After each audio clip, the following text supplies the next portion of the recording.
So how did I get sued? Imagine having it all, getting all the way to the point where your business receives a United States patent and trademark and a stamp that says it's completely a legitimate business, and you have to close down, turn in all of your work, and give up your trademarks, patents, and your rights in lieu of the lawsuit. So when I preach to people about not using trademark characters, not using things like Disney characters or Gracie's Corner or Sesame Street, and I see a lot of coaches out there right now teaching and selling kits and saying you can start your business, just buy my kit. It's filled with all of the things that you need to get going and get started. Well, I'm here to tell you that that is not the right advice. I had been discussing in my previous video, if you haven't seen it here, how I got sued. And I got sued because my logo and my character was too close to a character that had already been in play for many, many years. And my character was very similar, although it was different, I still got sued. And I had to give up everything. So if you came from my previous video where I showed my business and I showed my logos and I showed the character that I had created for me, but it was likeness of a previous character, then go back and watch that video. But I'm just going to explain to you why it's not a good idea to take these characters and add them to your work, okay? So again, I see coaches selling these programs and they're selling kits and they're telling you, hey, this kit is filled with 200-300 characters. And I see a lot of characters like Gracie's Corner. I see Elmo.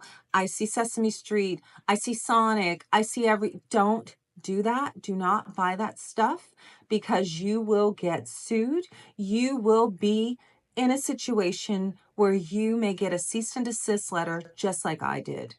And mine wasn't a blatant, intentional, current day character, but I still got served. You never know when your business is going to blow up, just like mine did, what I talked about in my previous video. My business blew up. I ended up on TV. I ended up at trade shows. I ended up selling tons and tons of products, and then I got sued. And so the reason that happened was because my character was too close. Now imagine if you're using Elmo or if you're using Gracie's Corner and you're caught red-handed because you're making party favors or you're making invitations or you're making decor using these characters. You have to have permission and a license to sell these licensed characters, and that license from Disney or from the Jim Henson Company costs millions and millions of dollars. Not only that, you have to pay royalties on the work and the sales that you make with those characters on it. Just like if you go to Disneyland and you pick up merchandise from Loungefly or from another creator, they have a license with Disney to sell that product. Now, I also am able to sell licensed products, and I do sell them at my company, but I don't do anything to those products. I cannot adjust them in any kind of way. I can't add to them in any kind of way. I cannot mess with the license that is in place and tweak it. I can't go buy a Mickey Mouse shirt and put diamonds all over it and then sell it as my own. You are not allowed to do that. I can't go into Michael's and buy Disney patches and add them onto children's jackets or jeans or shoes and then sell that product. You cannot do that. When you look at products at like a Michael's or a Hobby Lobby and you go, oh, I want to buy this patch and I'm going to make this, design, or you go to Joann's or Michael's or whatever fabric store might be in your area and you go, well, I'm going to cut this fabric and make a blanket, or I'm going to make a poncho and I'm going to sell it. You can't do that. I have a video that I will post here and it's about fabric and fabric types. There on the end of the bolt, it says not for resale, not for commercial use, not for resale. It's for home use only, meaning you cannot sell that product. So you've got to be very careful, even on the little patches that you see, and you might, like I said, want to make that jacket or those cute pair of shoes or those Crocs. You can't resell that. That is intended for you to enjoy at home, make yourself. Now, when I first started, I used to sew a lot. I used to go to classes at Joann's. I have a Husqvarna embroidery machine, and sometimes they would sell us the discs so that we can make different licensed characters, but that was licensed patterns. It was only for home use. I can't make it and then resell it. So that's why you'll notice, like, if you go to a swap meet or a farmer's market, sometimes you'll have people in there, and I used to come across this when my kids were little, and there was a lady and she would make these cute little t-shirts and she'd put a tie on it, and it was like the what is it? Green Eggs and Ham, Dr. Seuss. She would put the Dr. Seuss like tie on it and just like embellish it and add the fabric onto the t-shirts, but she would never put her name in the label. And the reason is because you can't have your name on a label of something you created that you know is not supposed to be resold.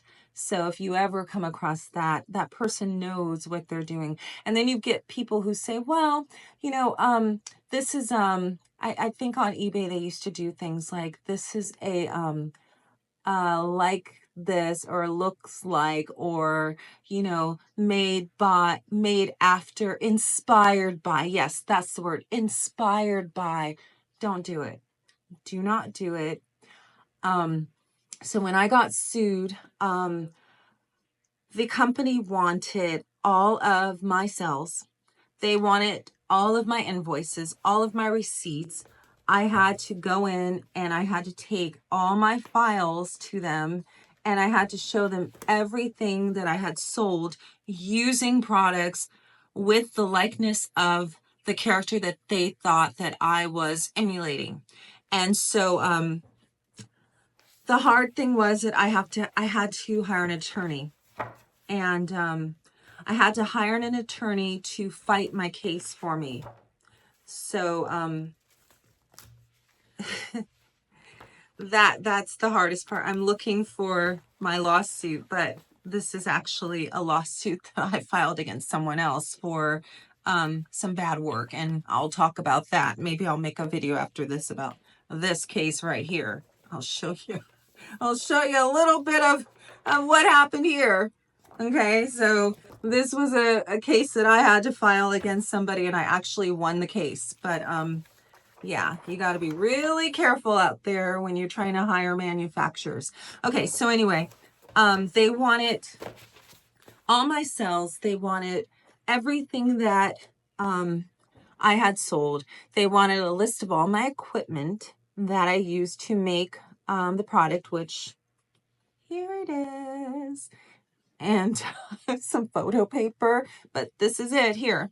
And so I had to hire an attorney. Now, attorneys aren't cheap. So even if you get a cease and desist, you have to answer. Most of us don't know how to answer on legal documents and legal format. Let me see if I have a sample of what a legal format paper looks like. But if you've ever gone through a divorce or you ever had a lawsuit, you know what it looks like. I don't think I bring in that here. Let me see.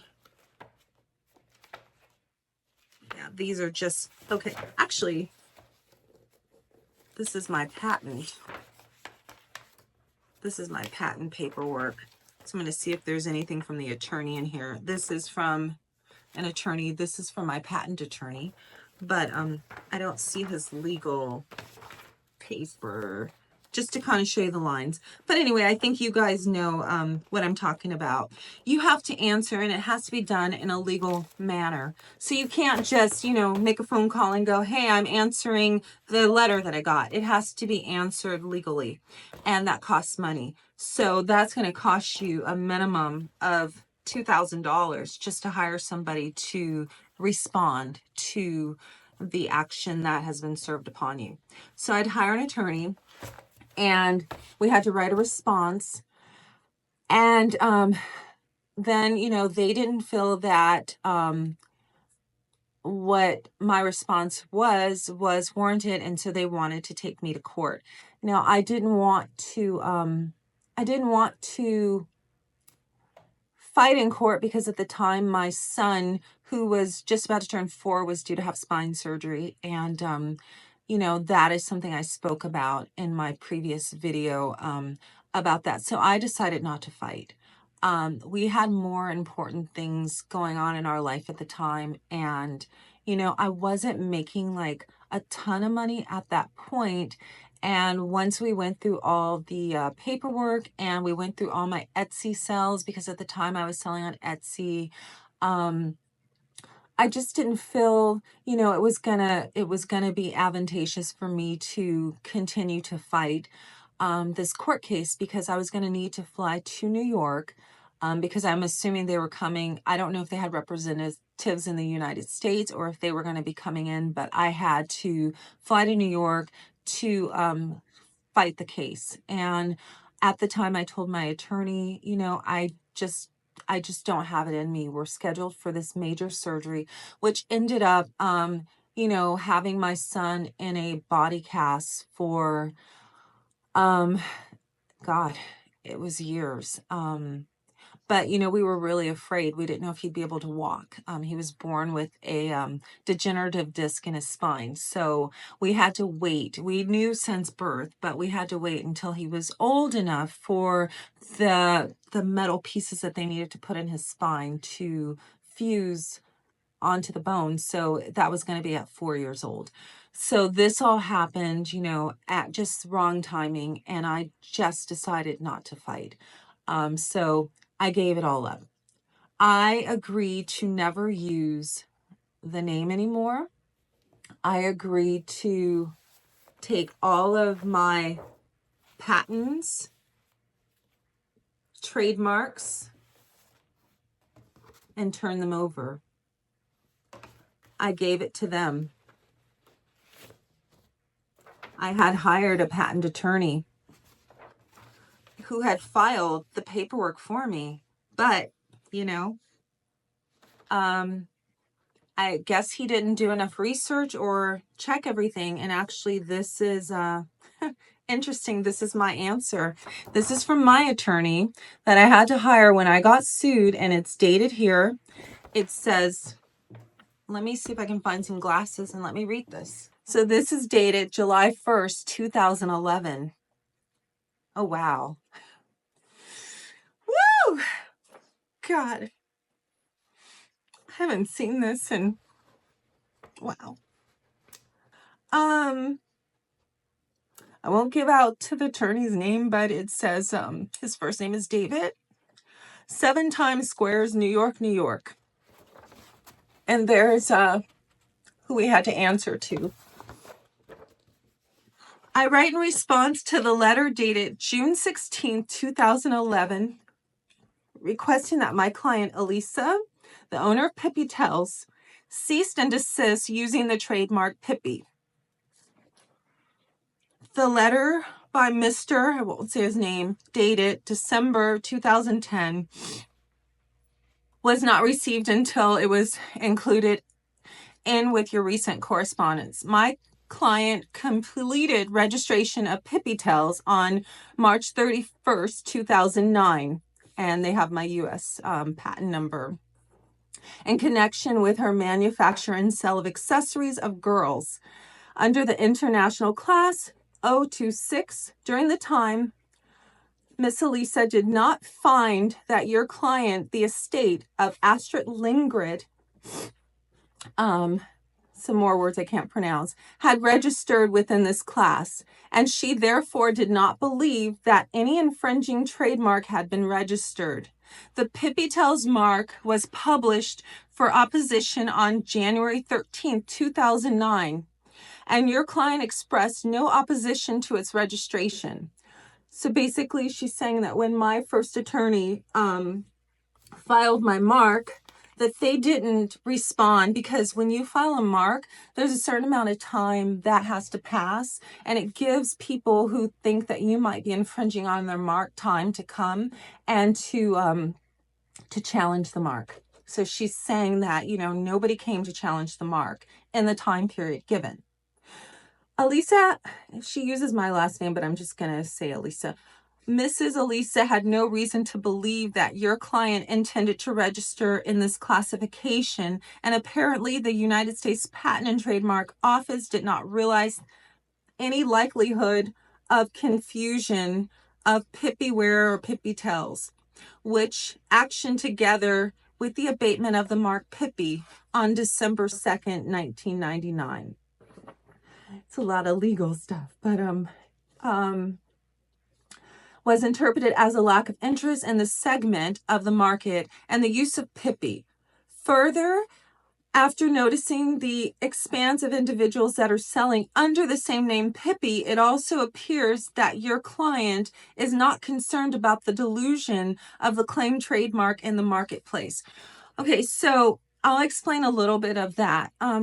When my attorney came in to my office at the time, I told her, I said, you know, my company is using Pippy and Tells because, again, if you had looked at my last video, I make girls' hair clips, and I've always, you know, loved how little clips looked on kids. And a lady, when I was in elementary school, had made some hair pieces for our brownie troop, and they used to hang down with little strings, and it was super cute.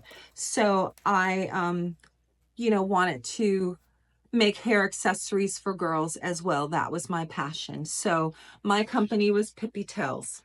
And this is my daughter, and this is my niece, Juju, my daughter, Michaela, and I had an artist draw a drawing of my two girls. So basically, they're Pippi Longstocking coming after me, her estate, but my company was Pippy Tells. Now, at the time, in 2010, 11, on Etsy, there were tons of Pippi this, Pippi that, Pippi Love, Pippi Felicia, Pippi whoever. So my attorney and I had looked through the pages of Etsy, and we had seen at least 200 other store names with the word Pippi at the beginning.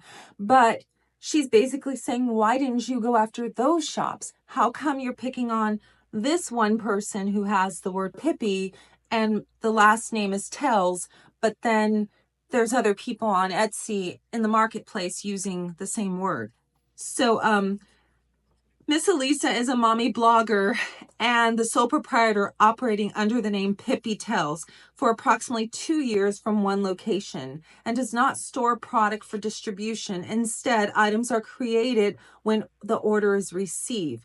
It is my understanding that all manufacturing and distribution is managed by Miss Elisa and her young girls, which is true.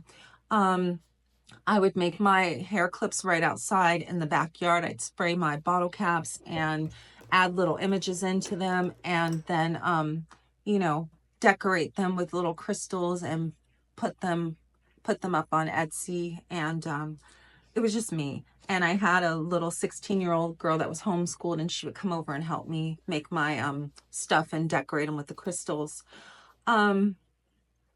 Okay.